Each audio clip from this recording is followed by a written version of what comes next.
Listen to me carefully, because if you miss the logic here, you are going to spend the next decade feeling like you did the responsible thing while your purchasing power is quietly drained out from under you. There is a mountain of debt sitting on top of the American economy right now, and whether most people understand it or not, the next phase of policy is not going to reward the person who simply follows old advice and waits patiently in cash. It is going to reward the person who understands how debt is really reduced in the modern world, what institutions are actually built to protect, and what side of that machine he is standing on before it starts moving faster. Most people hear a number like $39 trillion and their minds go blank. The number is so large it stops feeling real. That is one of the reasons people stay passive. They hear the figure, shrug, and go back to whatever they were doing 5 minutes earlier. I do not let myself think that way. If you spent $1 every second nonstop from the time Jesus walked the earth until now, you still would not have spent $1 trillion. And America is carrying 39 times that. More important, it is not a frozen number. It keeps growing.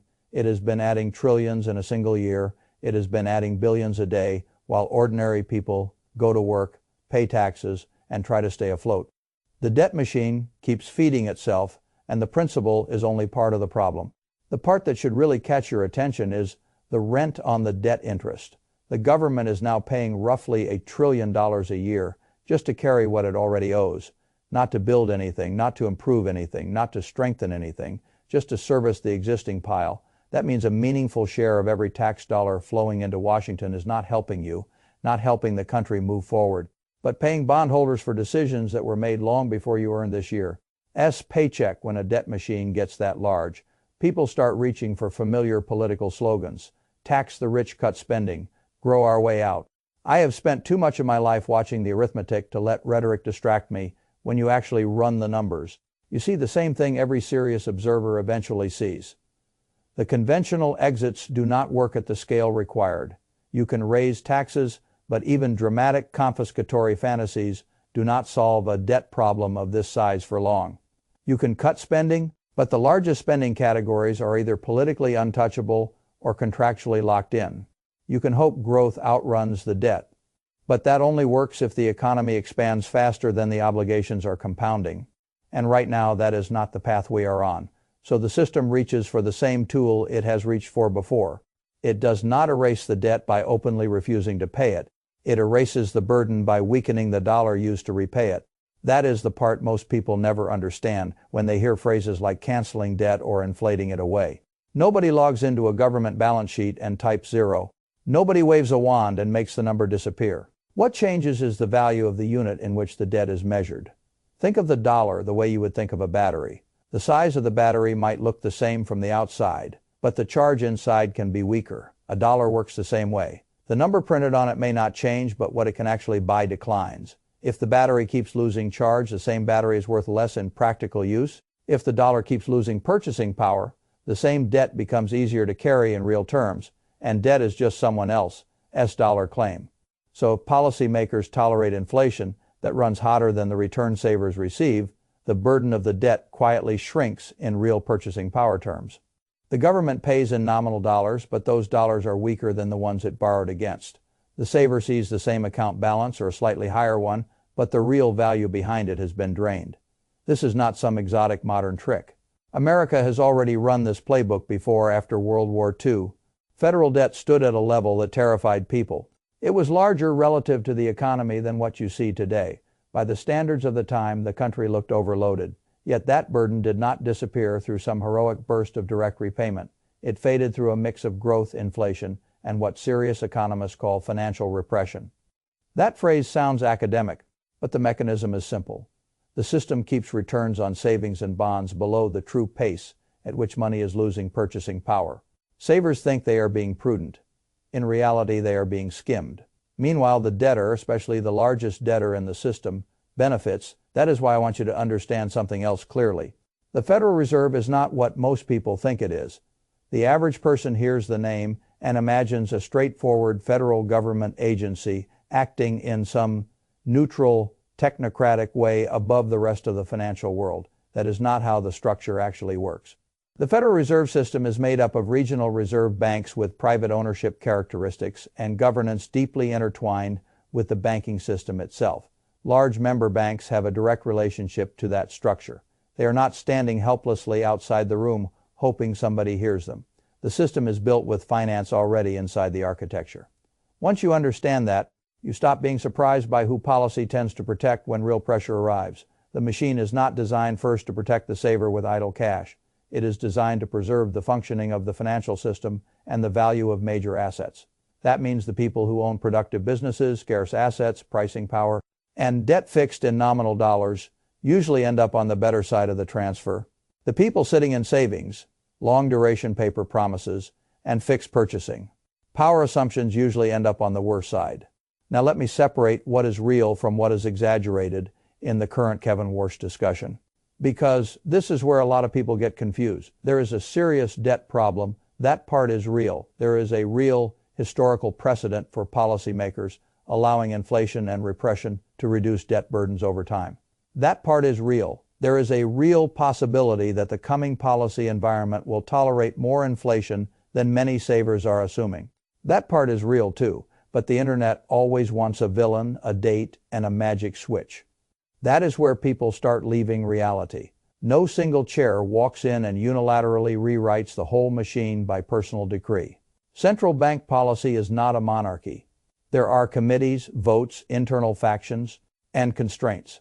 There are also political, legal, and economic realities that prevent anybody from simply announcing a fantasy target and making it happen on command. So if you are waiting for one clean day where everything changes and a trumpet sounds from the sky, you are going to miss the real move.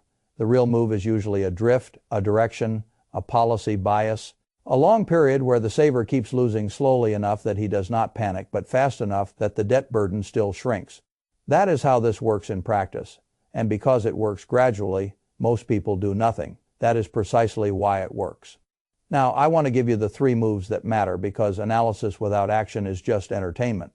First, stop measuring your wealth in nominal dollars alone. Your savings account balance is not your wealth. Your bond statement is not your wealth. Your wealth is what your assets can actually buy, preserve, or produce. If your account says you have $100,000, but the real purchasing power behind that sum keeps shrinking, you are not holding steady. You are sliding backward politely. People feel rich when the number on the screen goes up.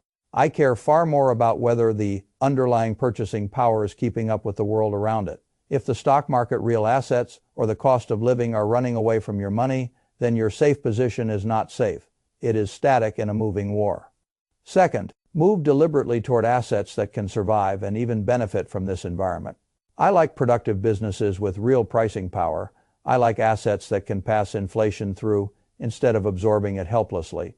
I like hard assets with scarcity. I like real estate when financed sensibly. I like ownership claims on cash.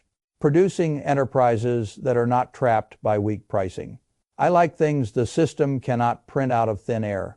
The average person hears this and thinks it means reckless speculation.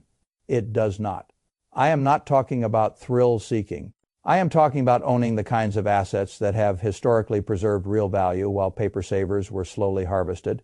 That means you think carefully about high-quality equities. It means you think carefully about real estate and other hard assets. It means you understand the role of precious metals and scarce stores of value. It means you stop imagining that cash is safety in all environments. Sometimes cash is simply the cleanest way to guarantee a slow loss. Third, eliminate the traps. The first trap is large, long-duration bond exposure in a period where inflation can outrun the yield. If you lock yourself into weak fixed payments while purchasing power drains faster than expected, you are volunteering to be the one who subsidizes the debt solution. The second trap is heavy cash balances held because uncertainty makes you feel defensive. I understand the instinct in ordinary life. Uncertainty makes people cling to liquidity. But in a repression environment, cash is often not defense. It is surrender with good manners. The third trap is concentration. Some people learn one lesson and then overcorrect into a single asset class as though one idea is enough to carry them through any cycle. I have never liked that kind of intellectual laziness. A person can be right about the big picture and still be crushed by concentration risk. You want intelligent diversification across strong asset classes, not blind faith in one trade. Now let me say the uncomfortable part plainly. This system punishes the person who thinks old-fashioned discipline by itself is enough. It punishes the saver who mistakes nominal stability for real safety. It punishes the citizen who believes that if he just behaves, keeps his head down, and leaves his money where it is, the world will reward that passivity. It will not. The machine is not personal, and that is exactly why it is dangerous. It does not care whether you are decent, hardworking, or late to the game. It only responds to structure. If you own the kinds of things it needs to preserve, you can come out of this stronger. If you fund the machine from the wrong side, you can spend 10 years doing everything you were told while getting poorer in real terms. So do not wait for a dramatic announcement. Do not wait for some television personality to tell you the danger has become official. By the time the average person feels it clearly, the transfer is already well underway. Study the structure, measure, and purchasing power. Own what inflation cannot casually destroy. Avoid being the quiet donor to somebody else's debt solution. That is how you stop being the person the system is played on. That is how you move to the side of the table where the math is finally working for you instead of against you.